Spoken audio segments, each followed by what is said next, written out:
On va voir en 2 minutes comment aimer les bad beats. Ne vous inquiétez pas, c'est normal de souffrir quand vous prenez un bad beat. Je dis pas que c'est une réaction qui est optimale, je dis que c'est une réaction qui est normale.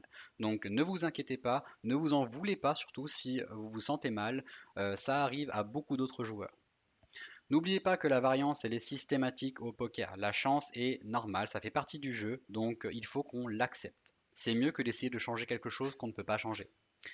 Essayez de vous rappeler des aspects positifs au fait de se prendre des bad beats. Par exemple, ça va attirer les joueurs récréatifs. Si les joueurs récréatifs n'avaient aucune chance de gagner contre des joueurs qui sont meilleurs qu'eux, ils ne viendraient pas jouer. Donc c'est grâce à ça qu'on joue contre des joueurs qui sont mauvais.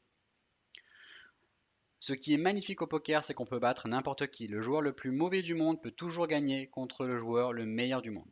Donc c'est intéressant pour nous aussi parce que parfois on va être confronté à des joueurs qui sont meilleurs et on va pouvoir gagner contre eux. C'est aussi intéressant parce que parfois vous allez faire une erreur et l'erreur va être annulée parce que vous allez être récompensé en ayant de la chance. Ça marche dans les deux sens, ça marche pour vous aussi. Les bad beats, c'est une boussole parce que si vous vous énervez, ça veut dire que vous avez souvent quelque chose à corriger. Donc essayez de comprendre pourquoi vous vous énervez et de travailler ça à froid ou en parler avec quelqu'un ou votre coach mental. Essayez d'éviter l'erreur de penser que 80% du temps, ça veut dire 100% du temps. Si vous faites tapis paire d'as contre paire de roi, vous allez gagner 80% du temps. Si vous partez avec l'attente que vous allez gagner 100% du temps, vous allez être déçu.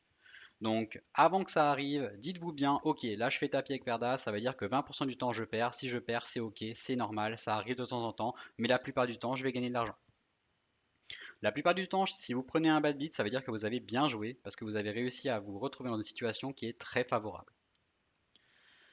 La chose aussi, c'est que quand vous allez prendre un bad beat, ça va vous faire perdre et vous allez avoir envie de travailler. Donc ça va vous donner de la motivation. On ne perd jamais rien. N'oubliez pas que c'est temporaire, donc sur le coup ça fait mal, mais sur le long terme, c'est positif pour vous et pour le jeu en général.